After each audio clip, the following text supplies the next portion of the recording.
What is going on, everybody? I am back today to talk about a very specific subject, and that is original films and creating original films. And the reason why I wanted to talk about this today is because there's been some discourse on the internet, as you would imagine, because that's never stopping. It's always going to happen. And this weekend, there were three original films that came out at the box office: Black Bag, Novocaine, and Opus. And I saw two of the three of those movies.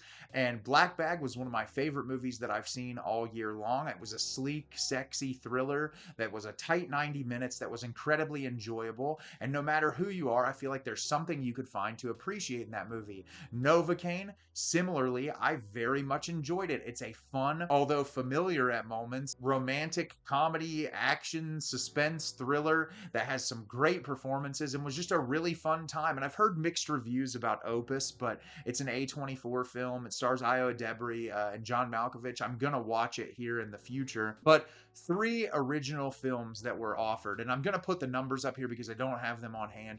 But they made like no money. They showed, I think, like the budget for Black Bag budget was like $50 million, and I think it only made like $8 million in its first weekend.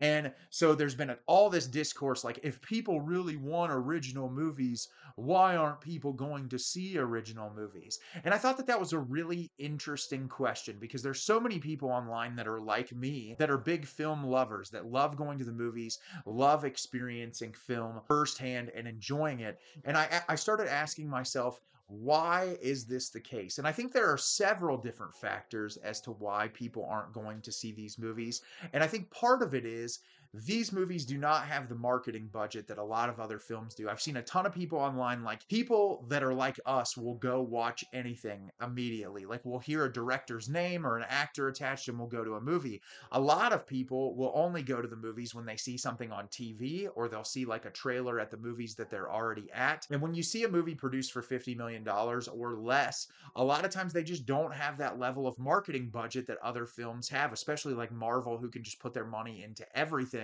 And so, because of that, if someone hasn't heard a lot about a movie, they won't just go watch it immediately. And it's disappointing, but it's the truth. And I think on top of that, going to the movies has gotten a lot more expensive. And I'm an AMC A-list member. I'm sure that there are a lot of you out there who do that, which it pays for itself if you go to the movies as many times as I do. But if you're just a normal person who goes to the movies every now and again, that isn't like a huge film lover, it can cost you a lot of money for two people to go to the theater now. I'm sure in certain parts of the country, you're looking at anywhere between $30 to $50, depending on the screen. And like then after you get popcorn and stuff, you could spend upwards of $60 to $70 at the movie theater. And so because of that, people aren't pushing to go see those movies, which is incredibly disappointing because as someone who loves independent original film, which like some of these movies this weekend, they're not necessarily the completely most wholly unique and original idea, but there are creatives behind these projects that give the film's originality. And I will always be 20 times more excited to see an original movie than I will like a rehashed remake or something like that. And I think like this conversation surrounding original film, especially people like, well, if we need to make original movies, why is no one going to see them? I think that's really stupid because I think originality in film will always exist, but it does dishearten me when I see really incredible movies like this not making any money. Because then the next thing I want to talk about is one of my favorite animated movies of all time is Lilo and Stitch. I absolutely love Lilo and Stitch, and I think that it's incredible.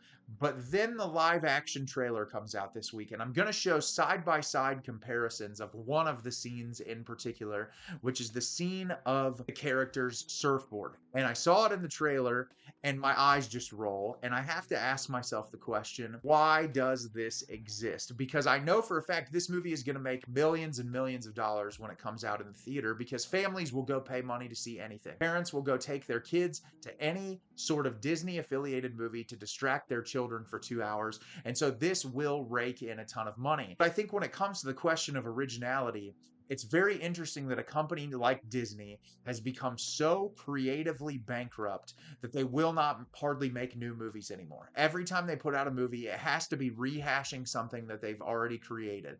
And what's interesting is who is going to choose in the future, even after this comes out, even if it's a shot for shot remake and the live action comes out, who is going to choose to watch the live action over the animated version?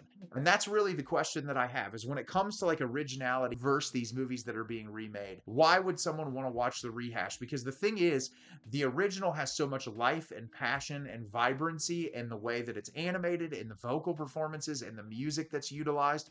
And when I watch this trailer, it just feels so devoid of any real life. And it almost feels like Disney doesn't recognize animation as a true art form because they're remaking all of their animated content and doing it in a way where like it'll make a lot of money, but it's ripped apart by critics and all these people are like, oh, it's terrible, I'll never watch it again. And you'll see like the Lion King remake or Beauty and the Beast, and I know Snow White's coming out soon. And I don't see anyone saying I go back and rewatch these movies over and over again compared to the original because you're not adding anything to it. You're just doing the exact same thing in a way that's far less interesting. And that's what disappoints me so much is I feel like if general audiences took the risk to go watch more original films, they'd be more satisfied. They'd be happier with their lives because you'd see something that could really shape your perspective on what movies are supposed to be. Because, like, people will go watch that with their kids and say, oh, it's a mindless 2 hours, but it's something they've already seen before in a different way. But as long as they're distracted, that's all that matters. And what disappoints me is when Disney used to strive to create original content with movies, especially in Pixar's catalog, like Up and Ratatouille and the original Toy Story and A Bug's Life and a lot of movies early on, Monsters Inc., where it's these really incredible original ideas that adult and children alike can enjoy that made good money. It was like there was a reason to be excited about original art being created. But now that companies like that have seen we don't need original art to make money, it's just disheartening for the future of the industry because I'm glad that production companies like Focus Features did Black Bag, I believe, still taking risk on these movies and giving money to these creators like Steven Soderbergh to create independent original content.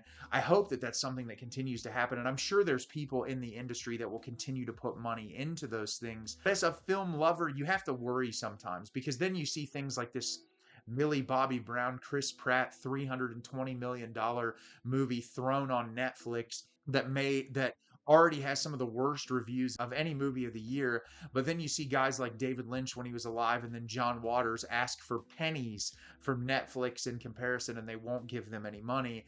It's just really kind of scary for the industry. And I'm not going to say like, oh, original film is going to die because I don't think that that's the reality of the situation. I don't think original film is going anywhere at all. But it does stink when you see a weekend with, you know, three original movies coming out, two which I saw that were both really great, that people just aren't going to watch. And I hope that the industry will shift in a very different direction. But for the time being, as someone who loves movies, it just really worries me when I see films like this not make any money.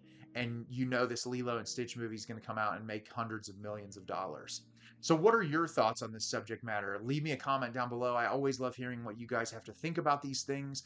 And it just kind of sent my mind reeling when I read those box office numbers and then really quickly saw that Lilo and Stitch trailer. And I know like How to Train Your Dragon, the live action's coming out soon. And it just really bums me out for the industry as a whole. As always, if you can like the video and subscribe to the channel, helps me out a lot and lets me know the type of content you're looking for. I'm always putting out new material and look forward to getting more out for you in the near future. And as always, everyone, thank you so much for watching and have a great rest of your day.